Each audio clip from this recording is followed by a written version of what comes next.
Lori Cardozo-Moore. And she's the founder and president of Proclaiming Justice to the Nations, and you can find that website at pjtn.org. PJTN, Proclaiming Justice to the Nations. That is a pro-Israel Christian organization, which is why she is dearly loved and dearly welcome on this show, because I am a pro-Israel Christian organization. But PJTN is dedicated to the education of Christians on their biblical responsibility to support their Jewish brethren and the state of Israel and its right to exist. Lori also serves as a special envoy to the United Nations on Israeli affairs for the World Council of Independent Christian Churches. Now, PJTN's latest documentary production is entitled Israel Indivisible, The Case for the Ancient Homeland. And it makes clear Israel's rights to their land come from God. And I've done a lot of shows on that. I've done a lot of teaching and preaching on that and made a lot of videos on that topic. So I know this award-winning program produced by PJTN and Lori Cardozo-Moore is going to be awesome. It's a recent Telly Award winner for film excellence, and it is in nomination for an Emmy. PJTN's TV series, Focus on Israel, is now being seen weekly on global television through both God TV and Daystar. Lori Cardozo-Moore. Lori, it has been way too long. God bless you, and welcome back to Freedom Friday. Carl, thank you so much for having me back on. It's wonderful to be back. How are you doing? Well, I'm doing well. Just coming off some surgery several weeks ago. Most of my audience knows that, some shoulder surgery. So I'm kind of gimped up in the arm a little bit, but other than that, I'm doing well. Well, good. I'm glad, because we need you back on the front line. I appreciate it. Hey, I'm ready to be back on the front lines. There was about a week when I was on some pretty heavy-duty narcotics. Now, I can promise you I'm not on narcotics today, so if I say anything stupid, it's just me. Okay. I can't blame it on the drugs today. That's right. But listen, there's so many things I want to talk to you about. One of them is, I know that you have recently, you've been nationally calling for a halt of the United States funding of terrorism. I'm with you on that, but explain to our audience what we mean by that and what you've been saying, and what is it that's in your craw about this? We'll call the unfortunate reality of the administration that is currently occupying the White House is that this administration, under the leadership of Obama, is funding terrorist groups around the world. Yes. In fact, if you look at the policies, the foreign policies of this administration, every place Obama goes, he sets up Muslim Brotherhood regimes. Yep. And the fallout is Israel has more missiles raining down on her. Christians are being cut in half, their heads severed. Yep. We know here this week our second journalist, who was Jewish, apparently he had made Aliyah, so he was Israeli as well, as American, had his head cut off. And the Obama administration, I was just reading earlier today, sent some more money to Lebanon. Yeah. Yeah. And I'm like, oh, good. So we know that Hezbollah is in control, and Israel has already been dodging missiles from Lebanon and from Syria over the last conflict. In fact, many people are waiting for the northern front to open up and Israel to be attacked. So it's absolutely absurd. And the United States of America, Carl, I never thought in my wildest dreams that I would live in the free nation, the greatest nation in the world, and that our government would fund terrorist groups, because one terrorist group is not as bad as the other. I'm telling you, Lori, and you know what? You've been on my show many times, and from long ago till today, and you and I were talking, and I was talking about this even before I met you, and then when I met you, I realized that I had a real friend in this cause. You and I have been saying for the longest, well, ever since Obama went in, and even before he did, that these kinds of things were going to happen under this administration and this regime, because this is his heart. He's written about this. I mean, he and Hillary Clinton exalted and celebrated Arab Spring. And you remember when he went to Egypt and he did the apology tour, and he personally invited Muslim Brotherhood leadership to sit on the front row while he delivered this speech, and the Muslim Brotherhood had been outlawed in Egypt. So this guy, we knew what this guy was up to from the beginning. That's what's got me so mad I could spit nails. Oh, yeah, and if you go back and look at the video, the YouTube footage of that speech, and you look at the people that were sitting in the front row, the Muslim Brotherhood leaders, these were Muslim jurists. These are the highest, the leaders of the leaders. Yeah. And they were all sitting there while he went on his apology tour, and he basically told the Muslim Brotherhood world that times have changed. Right. And there's a new occupier in the White House, right. and it happens to be Obama. Right. And he's going to be sensitive to the Muslim Brotherhood. He's not going to condemn them. He's not going to go after them. We're not going to be fighting a war on terror anymore. We need to sit down and negotiate with these people because they really aren't that bad. Right. And, of course, tell that to the Christians who, as I had mentioned earlier, whose children were sawed in half and their heads were cut off. Right. In Iraq. Right. And a lot of those were their children. A lot of their children had their heads cut off, put on poles and posted in playgrounds. Absolutely right. And this is, what's so shocking, Carl, is the lack of response. I get emails from my Jewish friends all the time asking me, where is the church leadership? Why isn't someone speaking out? Well, a couple weeks ago, Pope Francis actually came out and was calling on the Muslim religious leaders, the so-called peaceful religious leaders. You need to come out and you need to condemn what's happening to Christians. Well, at the time, I think it was a week after the Pope's request, I Googled to see how many Muslim leaders actually came out to condemn. And there was only one leader who said he spoke for all Muslims around the world. Yeah. And he basically condemned. He gave a sorry excuse for a condemnation. It didn't outright condemn the murders. It condemned that the Christians were having to flee under pressure of Sharia law. Right. I was like, are you kidding me? This is the best that he can do? And did anybody call him out on it? Or any of the other Muslims? No. One of the things, I have to tell you, I appreciate Sean Hannity and what he is doing. He's been having, since over the last couple of weeks, he's had many people, Muslims, on his show to show the American people just what their agenda is. Now, yes, he's had moderate Muslims who want to live in peace, who do not want to live under Sharia, who want to live in the United States without being accused of being an apostate. In fact, Dr. Zuhdi Jasser comes to mind immediately because he's one of the most outspoken.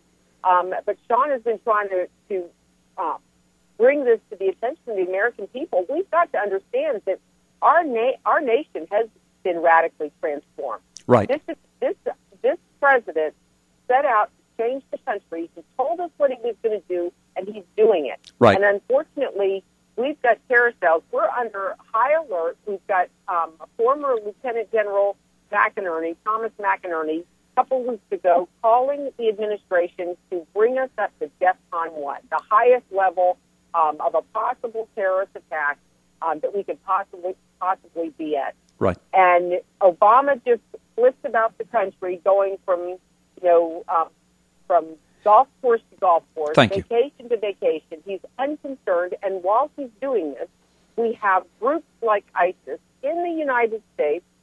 We know we've got Hezbollah here. We know we've got Hamas here. We know we've got Al-Qaeda here. They are sitting, waiting in several cities for an all-out attack. And McInerney was saying we need to go to DEFCON 1 because we are under imminent threat. Yeah, and a major attack. Yeah, and we've got ISIS training grounds right across the border in Mexico, and that's based upon government documents that were leaked and reported by Judicial Watch. And then just a couple of days ago, Obama himself said, I really don't have a plan for how to deal with ISIS. I really don't have a plan. I mean, he's the president of the United States. He's the commander-in-chief, and he's basically signaling our enemies, we don't have a plan for how to deal with you.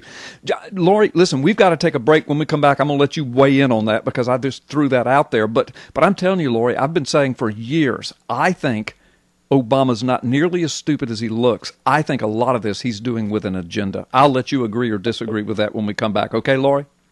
You got it. Okay, fantastic. Well, and welcome back, Laurie Cardozo-Moore, my guest this afternoon. And Laurie, just before we went to the break, I made the comment that you see what's going on. Arab Spring, to me, seemed to touch it all off. My contacts in Israel, and I know you have more than I do, but you and I both have contacts in Israel. My contacts in Israel were freaking out during Arab Spring. They were predicting this kind of stuff that we're dealing with now.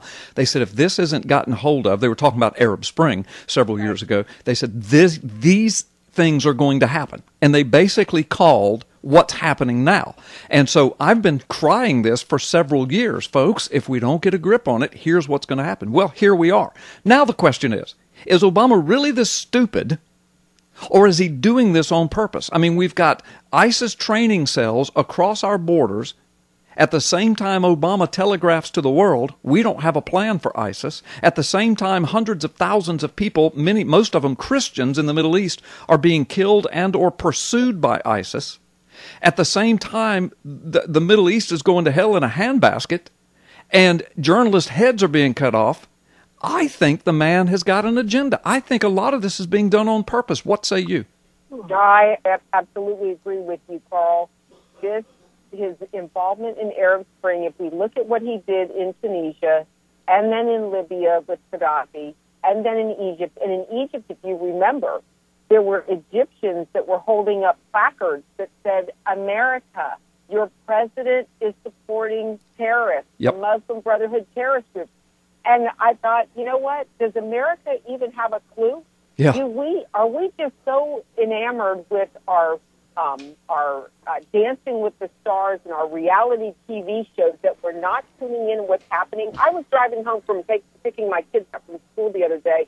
I was listening to the local news, and they were chatting about the liberal media. They don't want to go to war. They don't want to deal with this issue. Obama doesn't want to deal with this issue. He tells the whole world, we don't have a plan. Well, you know what he's basically signaling is, we're not going to come after you, Exactly. ISIS. We're not coming after you, Al-Qaeda. We're not coming after you, Hamas. In fact, you know what? I'm going to go back to Washington after my golf game, and I'm going to write you another big check. Right, and then I'm going to go on. Then I'm going to go on another vacation, play some more golf. Absolutely. So he's basically telling our enemies not to worry. We're going to go ahead and we're going to fund you. We're going to send billions of dollars of weaponry to Qatar because, of course, Qatar is helping Hamas, and then we force Israel. Israel is lobbed missiles. You know, there was a daily barrage. I had the Red Alert app. That app was going off on some days multiple times all day long. And I thought, oh, my gosh. And yesterday they got a missile. A missile came out of Syria. And I'm thinking they're going to open up the northern front. And what is Obama going to do? He's going to tell Obama, he's going to send John Kerry back over there to do his dirty work and say, you've got to show restraint. Yeah. You know, and nobody cries out for what's happening to not just the Israelis, but look at the Palestinians, the Arabs who were protesting during the war, and they were protesting. There were 20 people protesting Hamas. What happened to them? They were all murdered. Yep. Did the world cry out? Where was the United Nations? Did Ban Ki-moon condemn? Well, Ban Ki-moon, there was a little statement that came out where he said, you know, he condemned killing innocent civilians, using Palestinians for human shields. He got it. But what has been done as a result of it? Nothing. Off the funds? No, nothing. Yeah. No, you're absolutely right. And listen, I'm going to shift gears a little bit, but it's not really too big of a shift because I know that you have been extremely involved, heavily involved in this battle over textbooks around our nation. Now, folks, I'm speaking with Laurie Cardozo-Moore, who is my guest this afternoon. She's the founder and president of PJTN.org. That's Proclaiming Justice to the Nations, and also produces award-winning documentary productions. Her latest, Israel Indivisible: The Case for the Ancient Homeland. But another thing, you'll see Laurie Cardozo-Moore a lot. You'll see her on Fox News. You'll hear her on national radio programs, other television programs. And one of the things that you've really been championing is this perversion of history and our culture through some of the more modern, some of the more recent school textbooks that are anti-Semitic, anti-American, anti-Christian, and very pro-Muslim. Tell our audience about all of that and where we are in that. Absolutely. Well, this all started because a Christian parent came to me, who's a member of our organization, and she informed me of a textbook that was published by Pearson that was being used in her son's classroom. This is a ninth grade AP class.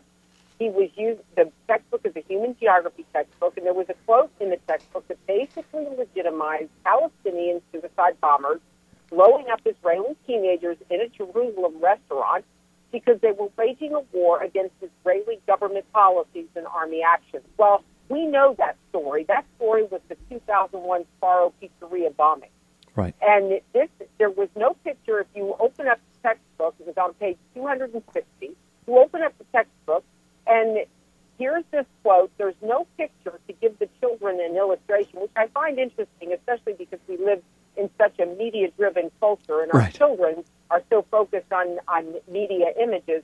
But there was no image of the Sparrow Pizzeria bombing in Jerusalem. Huh. And so we went to try to have this textbook removed. We had to fight against the school board in Williamson County, which I will remind you, Carl, is in the belt buckle of the Bible Belt. Right. These teachers that are teaching these children with these textbooks are sitting in pews on Sunday morning, and it wasn't a teacher that took objection to this. It was a student who questioned his faith. He questioned whether he questioned the accuracy of the scriptures, and asked his mom, who has rights to the land? Yeah. And then we had another child who took the same class, and this child made the comment when he was asked what he thought about the class. He said, had I not taken this class, I wouldn't know about the dangerous Zionist agenda. Wow. Our children are being indoctrinated not just with anti-Israel and anti-Semitic rhetoric, but it's anti-American, it's anti-Judeo-Christian, pro-Islam, it's pro-communism. And what I was going to get you to tell our listeners, the major offender, one of the major share of the major publisher that produces a major share of the textbooks to American schools. Tell them who they are and where they come from and who they're funded by. This is going to knock the socks off of a lot of our folks. Absolutely. Well, let me just preface it by telling you, Pearson Publishers is an international textbook publishing company. Pearson, right? Pearson, Pearson. That's correct. But don't be fooled, because your kids may have textbooks that say, John Wiley and Sons or Houghton Mifflin. These are all subsidiary companies. What Pearson is doing is they're buying up these other textbook publishing companies, and they're keeping the old name, but it's Pearson-owned, so nobody knows that Pearson has a monopoly on our children's education. All right, they are indoctrinating. Where is Pearson based? Where are they based? They're based out of Great Britain. Their mission statement on their website says that their mission is to change the way America thinks. Now, think about this, Paul. This is an international-based textbook publishing company. They publish textbooks for school students all over the world, but their mission statement is targeted at America.